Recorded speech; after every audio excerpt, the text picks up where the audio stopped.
Então, pessoal, vamos começar a nossa aula de hoje, né? Eu vou revisar, como de costume, as últimas aulas para a gente se organizar, como sempre. O que acontece? Eu tinha combinado com vocês que, à medida que nós fôssemos estudando as classes gramaticais, nós escolheríamos uma determinada ordem, de modo que uma matéria fosse pré-requisito para posterior. É claro que não tem jeito. Às vezes a gente fala sobre um determinado assunto que exige um conhecimento que a gente ainda não adquiriu ao longo do curso. Por exemplo, eu sei que a grande maioria de vocês terá alguma dificuldade em resolver questões sobre função sintática de pronome oblíquo, justamente porque eu falei muito superficialmente sobre questões relacionadas à transitividade, né? A gente falou, grosso modo, que verbo transitivo direto não pede preposição e verbo transitivo indireto pede preposição. Mas o buraco é muito mais embaixo. Então, por exemplo, quando você vai fazer uma questão sobre função sintática de pronome oblíquo, para saber quando usar o e o a ou o lhe, nós temos que também saber analisar a transitividade de um verbo. Saber se ele é transitivo direto, indireto, direto, indireto, não é verdade? Assim como nas questões de voz passiva. Eu disse para vocês que verbos que admitem transposição para voz passiva são aqueles que têm alguma transitividade direta. São eles verbo transitivo direto e verbo transitivo direto e indireto. Só que a gente ainda não estudou essa matéria a fundo. Então, por mais que a gente tente selecionar uma ordem mais, digamos, mais próxima do que seria ideal, sempre a gente precisa mencionar um assunto que ainda não foi visto durante o curso, mas não tem outro jeito. Português é assim mesmo. Então, em alguns momentos, como eu falei, a gente retoma o que já foi citado, a gente pincela alguma coisa que a gente vai ver de forma mais detalhada, de forma mais aprofundada nas aulas posteriores, e assim a gente vai estabelecendo a nossa costurinha gramatical, não é isso? Então, se vocês tiverem alguma dificuldade em relação à transitividade, fiquem tranquilos, porque a gente vai ter uma aula só sobre esse assunto também, beleza? Seguinte, eu falei para vocês também que eu não gosto de falar sobre colocação pronominal logo depois de ter estudado a classe gramatical de pronomes. E por que eu não gosto? Porque, na verdade, a gente estuda substantivos, adjetivos, artigos numerais, depois a gente dá um pulinho de verbos, a gente volta para o grupinho dos variáveis para falar de pronomes e verbos. E assim a gente termina o estudo das classes gramaticais principais. O problema é que se eu estudo com vocês colocação pronominal logo depois de ter estudado pronome, aí se eu falar assim, verbo no particípio, locução verbal, verbo no gerúndio, aí vocês vão pensar, ih, meu Deus do céu, o que é verbo no particípio mesmo? O que é locução verbal mesmo? A colocação do pronome oblíquo analisa a colocação do pronome oblíquo átono, mi, ti, si, nos, vos, ou, alhe, em relação ao verbo. Então, a pessoa, para estudar a colocação pronominal, necessita ter o conhecimento de alguns conceitos da classe gramatical de pronomes e da classe gramatical de verbos. Afinal, colocação do pronome oblíquo analisa a colocação do pronome em relação ao verbo. Por isso que eu escolho primeiro falar de pronomes, depois falar de verbos, para depois entrar com o assunto colocação pronominal. Então, a aula de hoje vai ser sobre isso. Vocês estão lembrados daquele quadrinho de pronomes pessoais? No quadrinho de pronomes pessoais, eu dividi pronomes pessoais do caso reto e pronomes pessoais do caso oblíquo. Os pronomes pessoais do caso reto são aqueles criados basicamente para serem os sujeitos das orações. Eu, tu, ele, nós, vós, eles. Os pronomes oblíquos podem ser átonos ou tônicos. Os tônicos são aqueles que vêm com a presença de uma preposição explícita, a não ser naqueles casos em que o pronome já apresenta o com embutido, como é o caso de comigo, contigo, consigo, conosco. Estão lembrados dessa aula? Depois, eu falei por último sobre aquela colunazinha do meio. Mi, ti, si, o, alhe, nos, vos, si, os, as, lhes. Quando eu falei sobre essa coluninha do meio, eu disse que o o e o a são criados para exercer uma determinada função sintática. Disse que o lhe foi criado para exercer uma outra função sintática diferente do o e do a, e que o grupinho miti, sinus, vus foram criados para exercer uma outra função sintática também, não é verdade? E aí eu disse para vocês assim, gente, não se preocupem com a colocação do pronome oblíquo em relação ao verbo agora, porque saber a função sintática já é muita coisa. Deixa para pensar isso na aula de colocação pronominal, porque quando chegar lá, eu faço uma revisão daquilo que a gente viu na aula de colocação pronominal para a gente conseguir estabelecer a conexão entre os dois conteúdos. Daquele conteúdo que a gente estudou naquela aula, o que é mais importante a gente retomar agora para a gente ter pleno conhecimento e astúcia para resolver uma questão que envolve colocação pronominal e função sintática do pronome oblíquo? Primeiro, lembrar que o o e o a foram criados na língua portuguesa, aqueles pronomezinhos de terceira pessoa do discurso, para exercerem a função de objetos diretos. Então, como complementos verbais, o o e o a exercem função de objetos diretos. Por isso que dizer eu beijei ele está errado, porque o eu é o sujeito da oração. A oração já tem um sujeito. O ele, quando não é sujeito, só pode ser pronome oblíquo tônico. Mas para ele ser pronome oblíquo tônico, ele necessitaria da presença de uma preposição. Estão lembrados disso? Só que o verbo apareceu sem exigir preposição, porque quem beija, beija alguém.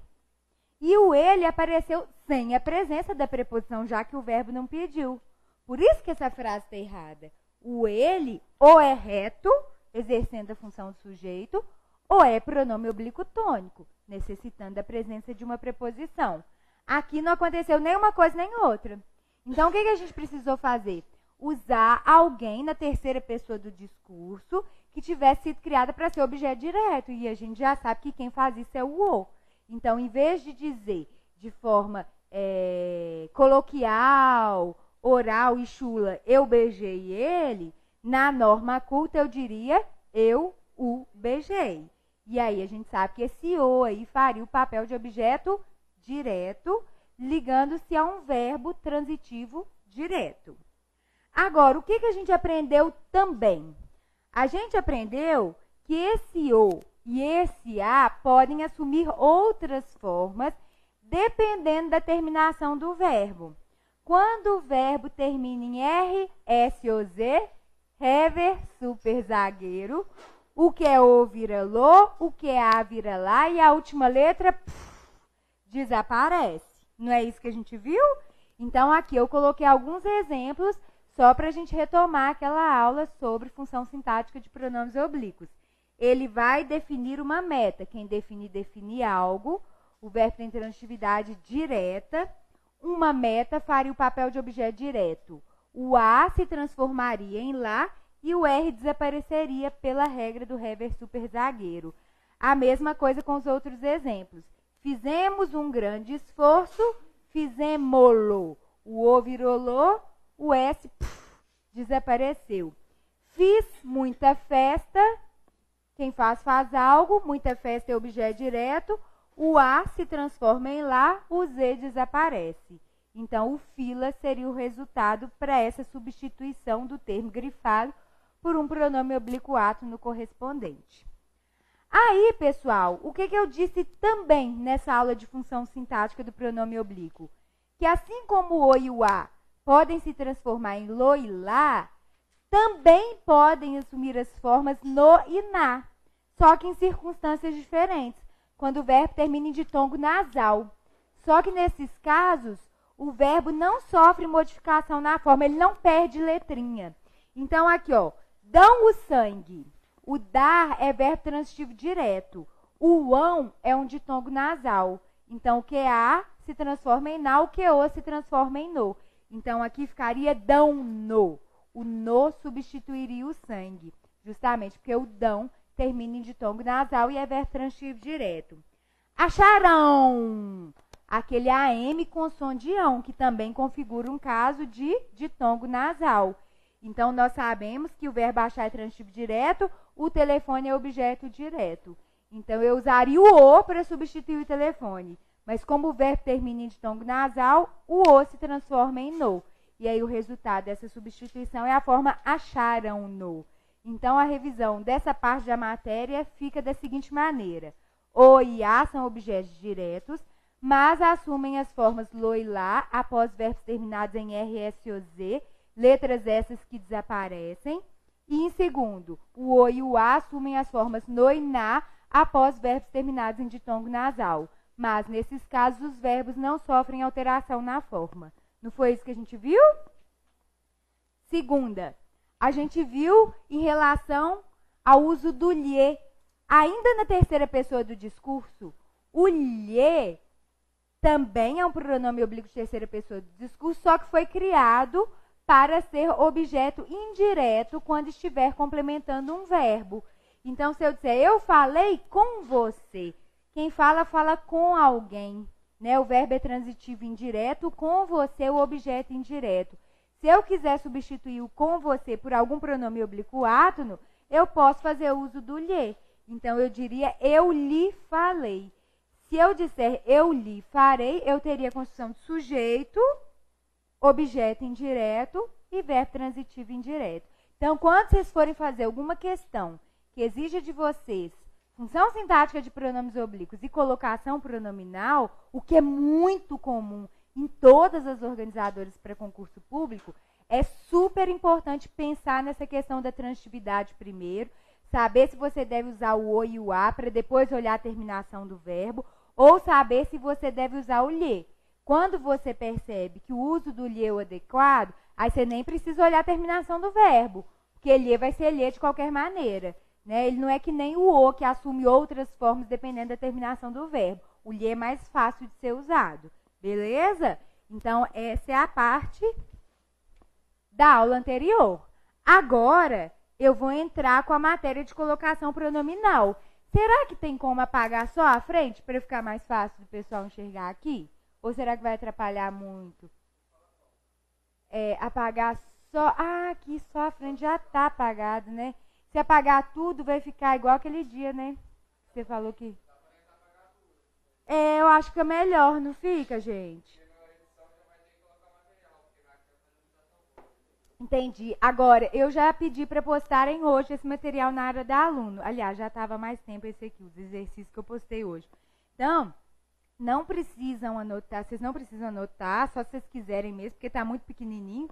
E é bem decoreba, não tem muito macetezinho, não. E tem na apostila também, tá? Se vocês quiserem seguir por lá, se acharem melhor. Porque, na verdade, como essa aula é muito decoreba, não vale a pena a gente gastar muito tempo anotando. Eu prefiro gastar o tempo resolvendo alguns exercícios para a gente entender o funcionamento, tá? O que acontece, pessoal?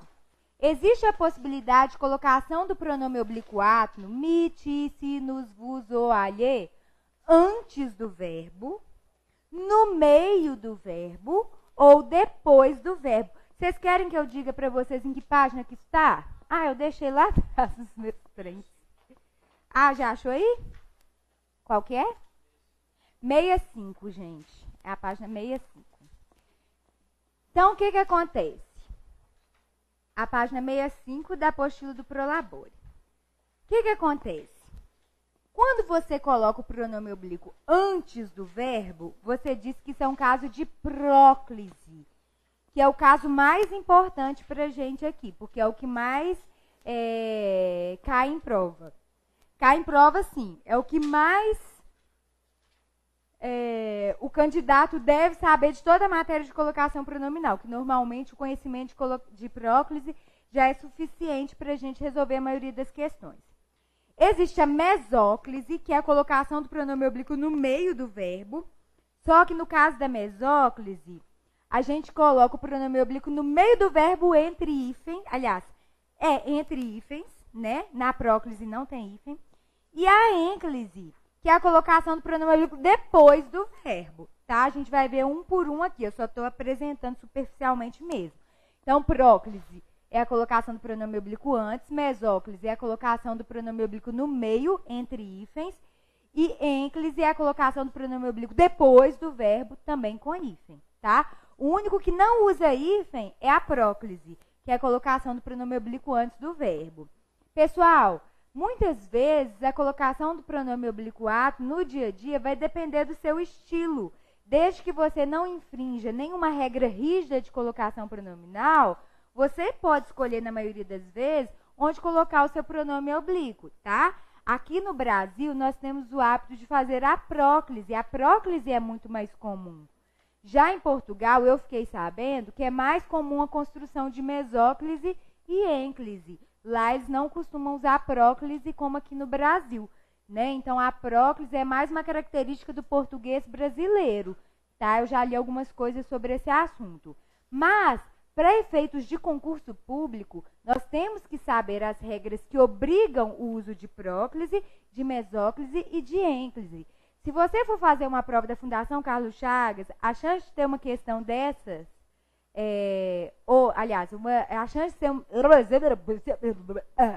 a chance de ter uma questão que cobre de você o conhecimento de função sintática de pronome oblíquo e de colocação pronominal é de 99%, tá? Porque cai em praticamente todas as provas da Fundação Carlos Chagas.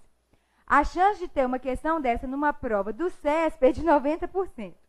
A chance de cair uma questão dessa na prova da Fundep é de 70%. Enfim, né, todas as organizadoras cobram com uma frequência de relativa a grande o conteúdo que a gente vai estudar agora. Não é difícil, mas para a gente introjetar todas as informações, que são a base de decoreba realmente, nós precisamos fazer muitos exercícios. Por isso vocês vão ver que a lista de exercícios sobre esse assunto é enorme. E eu até pedi para que vocês não fizessem ainda, porque seria necessário que vocês tivessem essa aula de agora, para que vocês tivessem propriedade suficiente para aplicar todos os conhecimentos para resolver as questões. Tá bom? Então, primeiro vamos falar da próclise, que é a colocação do pronome oblíquo antes do verbo. Como eu falei, existem situações em que a próclise é uma questão de estilo, mas existem situações em que a próclise é obrigatória. E essas situações a gente tem que saber porque elas caem em prova pra caramba. A maioria dos casos que obrigam o falante da língua portuguesa a colocar o pronome oblíquo em posição proclítica, que é antes do verbo, são casos de palavras atrativas. Palavras atrativas sugam o pronome oblíquo para antes do verbo. Que palavras podem exercer atração sobre o pronome oblíquo? Primeiro, palavras de valor negativo. Não, nunca, nada, ninguém, nem. Independentemente da classe gramatical, porque nem é conjunção, não é advérbio, ninguém é pronome indefinido, são todas palavras de valor negativo. Palavras de valor negativo, né, que carregam semanticamente um valor de negação, tem a capacidade de atrair o pronome oblíquo para antes do verbo. Então, aqui, por exemplo, eu disse, não me disseram nada. O me se liga ao verbo disseram. O não é a palavra de valor negativo. Ele apareceu na oração e fez o quê? Sugou o me para antes do verbo. Por isso, essa colocação pronominal proclítica é obrigatória. Por que eu coloquei essa frase como exemplo? Propositadamente, porque eu coloquei o nada depois do verbo. Porque eu já tive essa dúvida quando eu comecei a estudar português para concurso. Porque isso aqui a gente não vê na faculdade de letras, não. A gente só aprende depois que sai da faculdade. Eu só aprendi de tanto fazer questões. Porque eu olhava para esse nada e pensava assim, gente, por que o nada não atrai? Né? Por que o nada não puxa o pronome oblíquo para depois do verbo? Nada é palavra de valor negativo. Não, nada, nem ninguém. Aí é que eu fui pensar, na verdade, as palavras atrativas só são capazes de sugar o pronome oblíquo para antes do verbo. Elas não puxam para depois. Por quê? Porque essa historinha de palavras atrativas está dentro da parte de próclise. Ou seja, colocação do pronome oblíquo antes do verbo sem o hífen. Então, as palavras atrativas só vão exercer de fato a atração sobre os pronomes oblíquos quando elas puxarem para antes do verbo. Elas não são capazes de puxar para depois, porque elas fazem parte da regra de próclise e não da regra de ênclise. Ficou claro? Então tá. Advérbios e palavras denotativas, que são aquelas que se assemelham a advérbios, mas não se enquadram naqueles casos que nós já estudamos: tempo, lugar, modo, intensidade, afirmação, negação e dúvida. Então, aqui eu coloquei como exemplo o sempre, que é um advérbio de tempo. Quando a gente fala sempre, o ajudei. Aqui eu não poderia colocar o depois do verbo. Por quê? Porque se apareceu a palavra atrativa, eu sou obrigada a fazer a próclise. Então, significa que o sempre exerceu atração obrigatória sobre o pronome oblíquo. Então, essa próclise é obrigatória. Sempre o ajudei. Então, primeiro, palavras de valor negativo. Em segundo, advérbios. Palavras denotativas, ela perguntou o que são palavras denotativas. Como eu falei, palavras denotativas expressam circunstâncias diversas, mas elas não se enquadram em nenhuma das 10 classes gramaticais. Elas se assemelham mais aos advérbios. Tipo, inclusive. Inclusive é advérbio de inclusão, né? Infelizmente. Infelizmente é advérbio de estado. Então, o que acontece? A NGB, que é a nomenclatura gramatical brasileira, ela não registra as palavras denotativas como advérbios. Mas me parece que antigamente, em gramáticas bem antigas, essas palavras eram incluídas no grupinho dos advérbios. Por quê? Porque elas se comportam como advérbios, elas são invariáveis, elas podem modificar verbos, elas podem modificar orações inteiras, só que não existe uma classe gramatical para elas. Então, quando você encontra as palavras denotativas em alguma gramática, elas estão no capítulo de advérbios. Aí, normalmente, eles colocam no finalzinho do capítulo. Palavras denotativas são aquelas que não pertencem a nenhuma das 10 classes gramaticais atualmente, mas se assemelham mais aos advérbios. O até, o inclusive, o exclusive, deixa eu ver o que mais. Ah, tem um tanto. Aí na apostila de vocês tem também uma listinha. Aí você olha lá, logo depois de advérbios, ainda no capítulo de advérbios, no finalzinho, eu coloquei uma lista com vários exemplos, tá? Aí vocês dão uma olhadinha lá. Exclusivamente, né, na verdade, que fica melhor que exclusive. Fica estranho, né? Nem sei se essa palavra existe. Existe exclusive? Inclusive, exclusive, nem sei. Falei por alto, mas exclusivamente, com certeza existe, infelizmente, né? Mas, em concursos, em questões de colocação pronominal, normalmente é o advérbio mesmo que aparece. Eu só coloquei ali palavras denotativas, porque nas gramáticas eles incluem as palavras denotativas como termos atrativos também. Mas em concursos, quando isso aqui aparece normalmente é o advérbio mesmo, tá? Então, já foi palavras de valor negativo, advérbios. Agora vem os pronomes. Pronomes indefinidos e pronomes relativos também atraem pronome oblíquo para antes do verbo. Então, quando eu falo, este é o homem que se desentendeu comigo. Este é o homem o qual se desentendeu comigo. O que com valor de o qual é pronome relativo.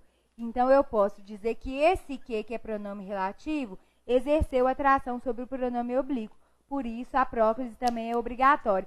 Ô, gente, de modo geral, o que pode ser pronome indefinido, o que pode ser advérbio, o que pode ser conjunção. Na verdade, o que sempre atrai. Eu acho que dá para generalizar. Eu arrisco esse palpite. Toda vez que o que aparece na prova, o que exerce alguma atração sobre o pronome oblíquo, independentemente da classe a que pertence. Beleza? Agora, pronomes indefinidos. Muitos te disseram isso. Ou seja, muitas pessoas. A gente não consegue saber exatamente quantas, porque muitos é um pronome indefinido. Produz uma ideia de quantidade indefinida. Então, aqui a gente tem o ti, que é o pronome oblíquo que se liga ao disseram. Então, ele ficou em posição anteposta ao verbo justamente porque foi atraído pelo muito. Beleza? E por fim, pessoal, mais uma matéria que a gente ainda não estudou, mas eu preciso colocar aqui. Conjunções subordinativas. O que são conjunções subordinativas? São palavrinhas que introduzem orações subordinadas. A gente vai estudar as orações subordinadas substantivas e vamos estudar as orações subordinadas adverbiais. Nas orações subordinadas adverbiais, nós vamos conhecer várias conjunções que podem exercer atração sobre o pronome oblíquo. Mas, em provas de concurso, na grande maioria das vezes, é o quando que aparece. O quando é uma conjunção subordinativa de tempo, tá? Então, quando eu falo, quando o vi, alegrei-me. Esse quando aí é uma conjunção subordinativa que tem a capacidade de exercer atração sobre o pronome oblíquo, que deve ficar, portanto, antes do verbo. Gente, sabe o que é legal? Que existe, na verdade, uma construção que eu amo, que tem relação com essa colocação pronominal que eu acabei de mostrar para vocês. Já viram pessoas dizendo assim, se tratasse, não é lindo? Se tratasse, eu acho maravilhosa essa construção. Se tratasse, o em se tratando a gente vai ver também. Se tratasse de vendaval. Uma vez, essa frase aqui caiu numa prova da Fundep. Quando eu li essa frase, eu pensei logo no poema de Roberto Drummond, que todo atleticano conhece. Se houver uma camisa alvinegra pendurada no varal em dias de tempestade, o atleticano torce contra o vento. Ah, trem bonito e chona demais da conta, sou. Tava demorando, né, gente? Eu fiquei meia hora sem falar. Apesar que não tá valendo muita coisa, mas, né, vamos lá. É bom para alimentar os meus exemplos. Mas, na verdade, foi uma outra frase que caiu em prova e ela era iniciada com esse trechinho que eu coloquei. Aí, olha que legal, eles pegaram essa frase para perguntar a função do se como pronome oblíquo átono, que foi o que a gente estudou na aula passada, e perguntaram também algo relacionado à colocação pronominal. Primeiro, esse se aqui, ele é uma conjunção condicional. Se vocês passarem no concurso, eu vou ficar muito feliz. Qual que é a condição para eu ficar muito feliz? Vocês passarem no concurso. Se vocês passarem, esse se serve para impor uma condição. E a gente vai estudar que o se, assim como o quando, são conjunções subordinativas. Só que o quando, normalmente, é uma conjunção subordinativa temporal e o se, normalmente, é uma conjunção subordinativa condicional. Logo, o se entra nesse grupinho de palavras que tem valor de atração. Tem capacidade de atração, na verdade. Aí você pensa que tem um segundo se. Esse segundo se é ligado ao verbo tratar-se. Vocês concordam? Aí a gente pensa, bom, esse segundo se é um pronome. Por que ele é um pronome oblíquo átono? Porque o pronome oblíquo átono se liga a verbos. Inclusive, a gente já sabe até classificar de acordo com os conhecimentos da aula passada. Toda vez que a gente enxergar um se que é pronome numa prova, o que a gente tem que fazer primeiro? Não, tem uma coisa antes.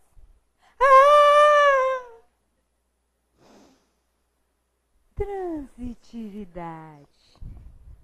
Quem trata, trata de alguma coisa. O verbo é transitivo indireto. Então, o sujeito é indeterminado. Um in puxa outro, não é verdade? Então, esse se aqui é o índice de indeterminação do sujeito. Vocês concordam? Então, beleza. Tá vendo? É treino. Esse se é índice de determinação do sujeito. Por quê? Porque o verbo é transitivo indireto. Então, o se serviu para indeterminar o sujeito. Índice de determinação do sujeito. Inclusive, esse verbo é invariável, né? Se a gente fosse pensar na concordância também. Vocês concordam? Pois é. Aí, na questão de colocação pronominal, eles colocaram essa questão, essa frase, para a gente saber se a colocação está certa ou está errada. Está certa? Sim. Por quê? Porque o se não é um pronome oblíquo átono? Nós estamos estudando colocação do pronome oblíquo átono em relação ao verbo. Para a gente saber se há próclise ou não, nós não devemos verificar a presença de palavras atrativas, a possível presença de palavras atrativas. Quais são as palavras atrativas? Palavras de valor negativo, advérbios, pronomes relativos indefinidos e conjunções subordinativas. Eu contei para vocês agora que esse se é uma conjunção subordinativa que dá a ideia de condição. Então, esse se, como conjunção, serve para atrair o pronome oblíquo para antes do verbo. Então, vejam que questão bem elaborada. O primeiro se é uma conjunção subordinativa que atrai o segundo se, que é um pronome oblíquo que exerce a função de índice de determinação do sujeito. Entenderam como que as matérias vão se entrelaçando? Então, de novo, o primeiro se é uma conjunção subordinativa, é uma conjunção. A classe gramatical do primeiro se é conjunção. A classe gramatical do segundo se é pronome. Só que esse pronome exerce a função de índice de determinação do sujeito. Entenderam? O primeiro se, que é conjunção, atrai o segundo se, que é pronome. Entenderam? Por que essa questão, ou melhor, por que essa frase caiu na questão de colocação pronominal? Primeiro, porque existe um caso de próclise obrigatória pela presença desse se, que é conjunção subordinativa.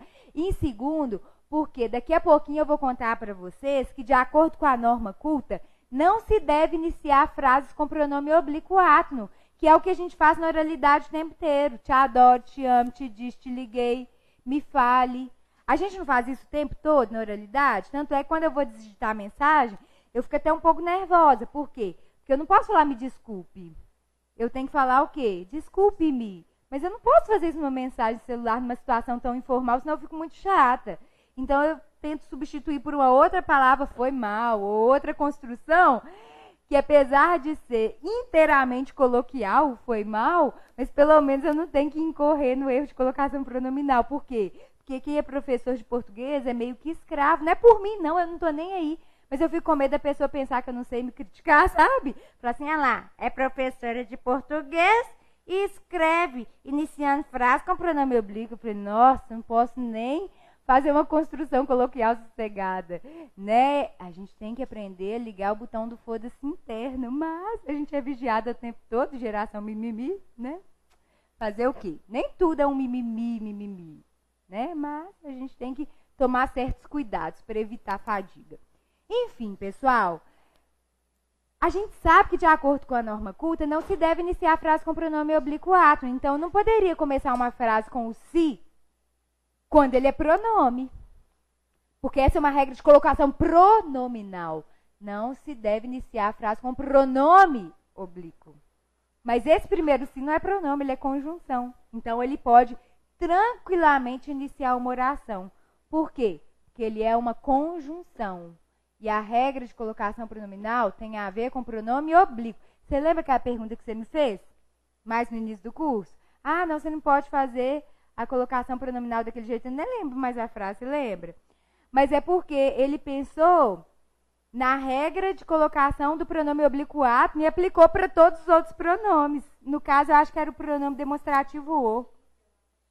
Não o fiz, uma coisa assim, né? Depois eu vou tentar lembrar. Depois a gente vai lembrar da frase direitinho para a gente reproduzir. Mas, enfim, pessoal, essas são peculiaridades que são interessantes. Por quê? Porque por mais que a gente tenha acesso à informação, pode ser que na hora da prova apareça uma situação como essa e a gente fique, né, inerte. Ai, meu Deus, o que eu faço agora? Então, já sabe, opa, aqueles dois se seguidos. O primeiro é conjunção, o segundo é pronome. O primeiro atrai o segundo, porque os dois pertencem a classes gramaticais distintas. E o primeiro, por ser apenas uma conjunção e não pronome, ele pode iniciar uma oração tranquilamente. Beleza? Galera, é o seguinte. Esses casos aqui do número 1 têm relação com a presença de palavras atrativas. Mas existem outros casos que também favorecem a próclise, que são frases exclamativas, interrogativas e optativas. Esses três casos aqui caem pouquíssimo em prova. Na verdade, dos três, o que cai de vez em quando, ainda tem relação com a presença de frases interrogativas, tá? Então, o que seria uma frase interrogativa? Aquela que termina com ponto de interrogação. O que seria uma frase exclamativa? Aquela que termina com ponto de exclamação. E o que seria uma frase optativa? Não é aquela que dá ideia de opção. Optativa é frase que exprime desejo. Tipo, Deus te ajude, Deus te ilumine, boa sorte, vá com Deus, frases de vó, né?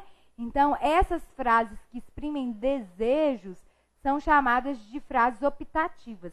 Frases optativas, exclamativas e interrogativas que tiverem a presença de um pronome oblíquo átono favorecerão a próclise, né? Então, se eu disser, quem te contou? Eu jamais poderia dizer quem contou-te. Por quê? Porque se a frase é interrogativa, eu tenho que fazer próclise. Eu jamais poderia dizer como engana-se. Por quê? Porque a frase é exclamativa. Se a frase é exclamativa, eu sou obrigada a fazer próclise. Deus o proteja. Eu não poderia dizer Deus proteja-o, porque aqui a frase exprime desejo, é optativa, então eu sou obrigada a fazer próclise. Para mim é mais difícil identificar isso aqui. Por quê? Porque quando a gente vai avaliar a presença de palavras atrativas, a gente já vai direto pertinho do pronome oblíquo átono para saber se tem alguma palavra de valor negativo, algum advérbio, pronome indefinido relativo, conjunção subordinativa. Mas quando a frase é interrogativa, optativa ou exclamativa, aí a gente tem que fugir um pouco do foco. A gente tem que ir lá no final da frase para saber se aquele é um caso de próclise ou não. A boa notícia é que cai pouco em prova, mas a Fundep uma vez colocou assim, ó.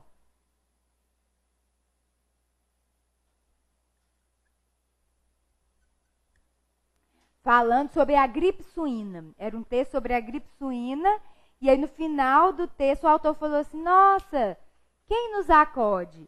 Aí eles sugeriram numa questão que seria possível dizer também quem acode-nos errado. Porque se a frase é interrogativa e aparecer um pronome oblíquo átono dentro dela, nós somos obrigados a fazer a próclise. E esse é um caso consensual entre os gramáticos. Por quê? Regras de colocação pronominal tem um miolinho que, na verdade, é super consensual entre os gramáticos da língua portuguesa, os brasileiros especialmente, mas existem algumas regras que são mencionadas por alguns gramáticos e não são mencionadas por outros. Inclusive, vocês vão ver esse comentário aí na apostila de vocês também, na parte de observações, tá? E, por fim, esse caso que o CESP gosta de cobrar, que é a presença do gerúndio precedido da preposição em, que faz parte de um linguajar mais rebuscado. Quando eu vejo aquelas entrevistas da TV Senado, né, sempre que eu vejo a entrevista de algum político lá em Brasília, é perceptível, né, o agrado que eles têm dessa construção, por essa construção. Né? Eles falam assim, em se debatendo sobre esse assunto, em se pensando sobre não sei o quê, tá certo? Tá. É uma construção mais vocês estão começando a ficar com frio aí?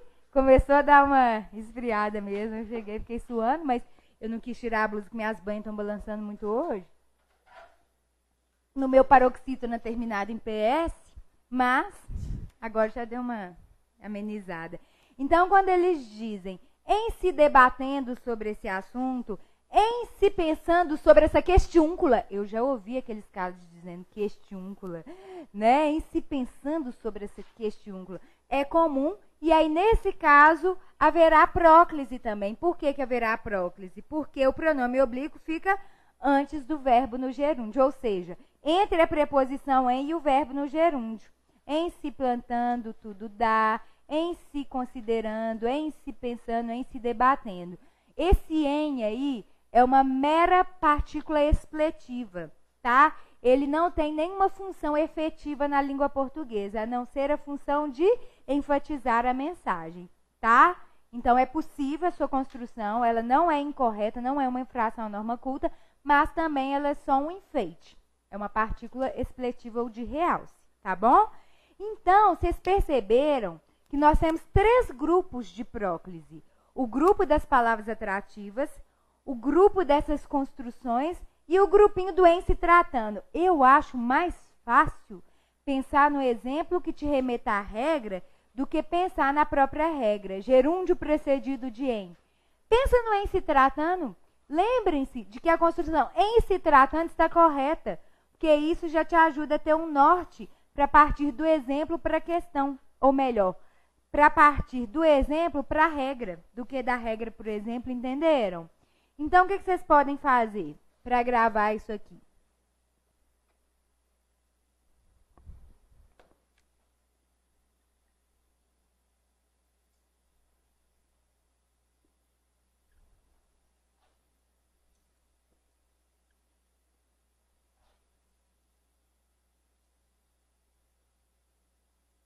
Alguns recursos mnemônicos.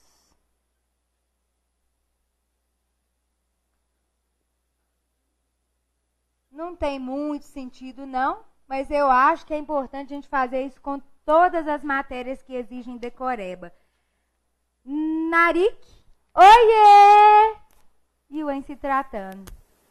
Coloca isso colorido, coloca isso organizado de uma maneira que a disposição fique gravada na mente de vocês. Vocês vão se lembrar da maneira como vocês viram isso escrito no caderno de vocês.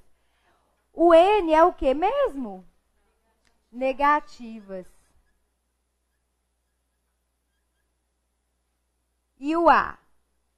Advérbios. O R puxa os relativos. O I puxa os indefinidos. E o C puxa a conjunção. Então, olha lá. Negativas, advérbios, relativos indefinidos e conjunções. Então, é quase um nariz. É um naric. Naric, parece nome de remédio, né? Naric, naric, naric, naric, naric, naric. Pois é, ela perguntou em relação a demonstrativos. Eu até citei na observação da apostila de vocês que não são todos os gramáticos que colocam os pronomes demonstrativos como palavras atrativas. E eu já perguntei para a Academia Brasileira de Letras e eles também concordam que não existe consenso em relação à possibilidade de o pronome demonstrativo atrair o pronome oblíquo. Se não me engano, é o Sacone que coloca. Tanto é que antigamente, para as provas da Polícia Militar de Minas Gerais, o Sacone era indicado. E aí eles consideravam que os pronomes demonstrativos, esse, isso, eram palavras atrativas. Mas nas outras gramáticas convencionais, os pronomes demonstrativos não aparecem na lista. E eu não vejo caindo também nas outras organizadoras. E depois também a Polícia Militar deixou de indicar o Sacone e passou a indicar mais o gramático Segala. E o Segala não coloca no grupinho também, não.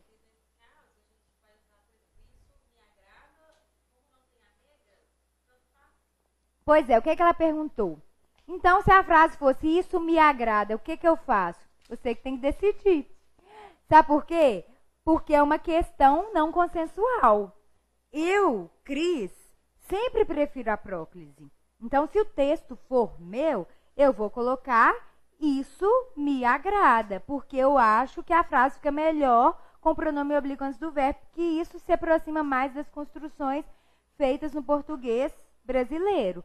Agora, se eu, Cris, fazendo uma questão de prova, o que eu ainda não vi acontecendo, e aparecesse lá o pronome demonstrativo, aí eu ia fazer a questão por eliminação. Tipo, se eles tivessem me perguntado, marque a opção em que a colocação do pronome oblíquo antes do verbo é obrigatória. Aí, se não tivesse nenhuma outra situação dessa, se tivesse pronome demonstrativo, eu marcaria o pronome demonstrativo, entendeu? Então, não é assim, uma coisa assim, 2 mais 2 é 4. É assim, é você que vai ter que avaliar a questão e tentar, assim, usar a parte que é consensual para conseguir fazer a questão por eliminação, tá? Não tem uma respostinha, não. Mas a boa notícia é que eu não tenho visto isso caindo em prova. A não ser numa prova da Polícia Militar mais antiga, na época em que o Sacone era indicado como gramático. Então, acho que não é motivo para preocupação também, não. Tá bom? Então, beleza. Então, ó, gente. Naric, oiê! Optativas, interrogativas e exclamativas.